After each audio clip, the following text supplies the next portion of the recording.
एक छोटे से गांव में राम नाम का एक लड़का रहता था। राम बहुत होशियार और समझदार था। बचपन से ही उसका एक सपना था, डॉक्टर बनकर लोगों की सेवा करना।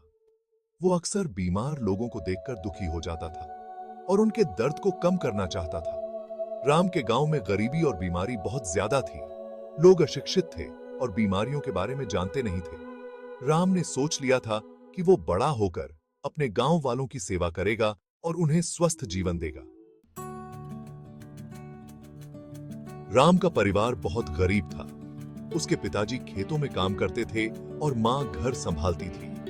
घर की हालत ठीक नहीं होने की वजह से राम को पढ़ाई के लिए बहुत मेहनत करनी पड़ती थी। स्कूल की फीस भरने के लिए राम दिन में पढ़ता और रात में काम करता था। कई बार तो उसे भूखे पेट ही सोना पड़ता था, लेकिन राम ने कभी हार नहीं मानी।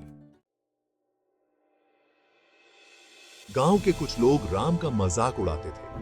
वे कहते थे कि गरीब का बेटा डॉक्टर कैसे बन सकता है, लेकिन राम को अपने सपने पर पूरा भरोसा था। वो जानता था कि पढ़ाई ही उसकी गरीबी और लाचारी से लड़ने का सबसे बड़ा हथियार है।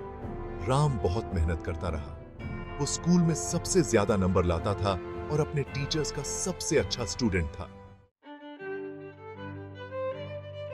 पढ़ाई के रास्ते पर राम की लगन और मेहनत देखकर उसके एक टीचर ने उसकी मदद करने का फैसला किया। टीचर ने राम को फ्री में पढ़ाना शुरू कर दिया।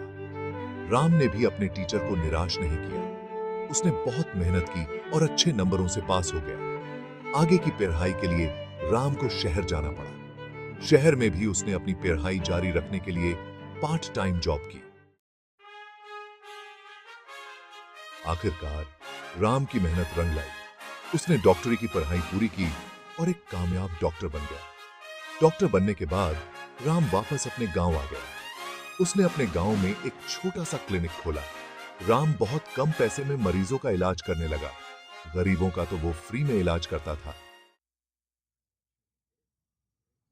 धीरे धीरे राम के काम की चर्चा पूरे गांव में फैल गई। अब लोग प्यार से उसे डॉक्टर राम बुलाते थे। राम ने अपने गांव में लोगों को स्वस्थ बनाने के लिए बहुत काम किया। राम की कहानी हमें सिखाती है कि अगर हमारे मन में कुछ करने की जिद हो और हम अपने लक्ष्य को पाना चाहते हैं, तो कोई भी मुश्किल हमें रोक नहीं सकती। राम की कहानी हमें बताती है कि हमें कभी हार नहीं माननी चाहिए और हमेशा अपने सपनों को पूरा करने के लिए मेहनत करते रहना चाहिए।